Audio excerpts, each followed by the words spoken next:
جو غیر ملکی سفیر ان دنوں حرکت میں ہیں اور وہ ملاقاتیں کر رہے ہیں، چاہے وہ نواز شریف صاحب سے، زرداری صاحب سے، جہانگیر ترین صاحب سے، یوسف رضا گیلانی صاحب سے، اور پھر جو اعلامیے آ رہے ہیں بڑے خوشنما قسم کے، اس پہ لے کر کے عام جو شہری ہے اس کے ذہن میں سوال پیدا ہو رہے ہیں کہ یہ کیوں مل رہے ہیں اور وہاں کیا گفتگو ہو رہی ہے۔ تو ذرا اس موضوع کو پہلے زیر بحث لے آتے ہیں۔ سلمان غنی صاحب، آپ ایک عرصے سے سیاسی جماعتوں کی جو سیاست ہے اس کو دیکھ رہے ہیں، یہ حالیہ جو سفراء کی ملاقاتیں ہیں سیاسی قائدین سے، اس کا کیا مقصد ہے اور اس میں کیا واقعی وہ گفتگو ہو رہی ہے جس کا اعلامیہ جاری کیا جاتا ہے؟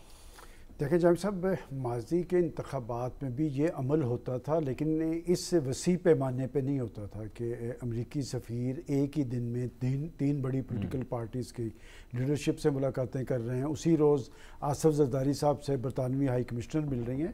دیکھیں، پاکستان کی ایک علاقائی اہمیت اور حیثیت ہے۔ پاکستان کے اندر ایک نئی صورتحال طاری ہوئی ہے۔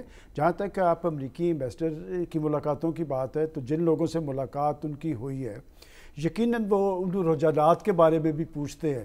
ان کا جو ایک طے شدہ ہوتا ہے نا طرز عمل، وہ کچھ کویسچنز اٹھاتے ہیں کہ جی انتخابات کے اندر انتخابات میں یہ میں موضوع قطع کلامی روک لوں تھوڑی دیر کے لیے۔ اچھا، ہم واپس آتے ہیں۔ اگلا معاملہ بھی حساس ہے۔ وہ کیا؟ اس لیے دیکھیں، وہ جن ملاقاتوں کا آپ نے ذکر کیا ہے کہ وہ واپس اسی پہ آ رہا ہوں نا، میں وہی بات کر رہا ہوں۔ سفیر جو مل رہے ہیں، سفیر بھی ملے ہیں، اور آپ کو میں یہ بتاؤں کہ جو سیاستدانوں سے جن لوگوں سے ملے ہیں، اور ان میں سے کچھ سے جو ملاقاتیں ہوئی ہیں، میں جا کے ان سے ملا، میں نے ان سے پوچھا کہ انہوں نے کیا سوالات اٹھائے ہیں۔ دیکھیں، وہ ان سے زیادہ باخبر تھے پاکستان کے حالات کے حوالے سے۔ وہ پوچھ رہے تھے کہ حقائق کیا ہیں، انتخابات ہوں گے نہیں ہوں گے، انتخابات کے بارے میں جو تحفظات سامنے آ رہے ہیں۔ ایک چیز کہیں وہ یہ تو نہیں پوچھتے کہ آپ کے پلے کیا ہے؟ آپ نے کہا کہ اعلامیہ اس دفعہ کیوں آئے ہیں؟ اعلامیہ اس لیے آئے ہیں کہ دونوں پارٹیز، پیپلز پارٹی اور پاکستان مسلم لیگ نون کہ ان کی لیڈرشپ نے وہاں پر ایک ایشو اٹھایا ہے، اس لیے کہ پاکستان پہ اس کے اثرات ہیں، مشرق وسطیٰ کی صورتحال انہوں نے دیکھیں اس صورتحال میں جب الیکشن ہونے جا رہے ہیں، آپ کے خیال میں فلسطین کے ایشو کے حوالے سے پاکستانی جذباتی نہیں ہے؟ بالکل ہے۔ اور پھر ان دونوں نے اعلامیے کا ذکر کیا۔ میں کوٹ کرتا ہوں آپ کو ایک بندے کو کہ استحکام پاکستان پارٹی کے جن 3 لوگوں سے ملاقات ہوئی، ان میں سے ایک نے مجھے یہ بتایا کہ جب ہم نے ایمبیسڈر سے پوچھا کہ امریکہ کا تو ایک تاریخ ہے ہیومن رائٹس کے حوالے سے، شہری آزادیوں کے حوالے سے، لیکن یہ جو ہوا ہے وہاں پر، اسے آپ کس طرح دیکھتے ہیں؟ تو انہوں نے انہیں مطمئن نہیں کر پائے۔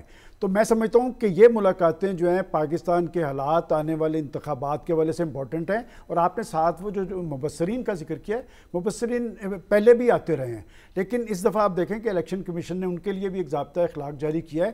میں سمجھتا ہوں یہ جو پاکستان میں ہونے والے انتخابات کی شفافیت، غیر جانبدارانہ حیثیت کو ایک بڑا ایشو بنایا جا رہا ہے۔ یقیناً پھر وہ یہاں سے ان چیزوں کا نوٹس لیں گے، اس پہ سیاسی قیادت سے بھی پوچھیں گے۔ جو ملاقاتیں اب تک ہوئی ہیں، انہوں نے تو یہی بات انہیں کہی ہے جی کہ انتخابات کے لیے تیاریاں بھی جاری ہیں اور ہم بھی تیار ہیں، لیکن حکومت سازی کے عمل جو ہے، دیکھیں وہ یہ سمجھتے ہیں کہ جی ان انتخابات کے نتیجے میں اگر آپ حکومت میں آئیں گے تو انہوں نے 8-10 کویسچن تھے جو سب سے کیے ہیں، تو لہٰذا ان کویسچنز میں ان کی اپنی تشویش بھی ہے، اس لیے کہ سائفر جب ایشو بنا ہے تو پاکستان کے اندر خان صاحب نے کیفیت طاری کی تھی امریکہ کے خلاف، لیکن خود تو انہوں نے کہا کہ نہیں امریکہ اس میں انوالو نہیں تھا۔ وہ جو آڈیو آپ کو یاد ہے نا، جس میں انہوں نے اپنے سیکرٹری جنرل کو کہا کہ امریکہ کو چھوڑ دیں، ہم نے اس پہ کھیلنا ہے۔ بھئی کس پہ کھیلنا تھا؟ آپ نے پاکستان کے اندر ایک بڑی سپر پاور، میری تو اپنی ریزرویشن ہے،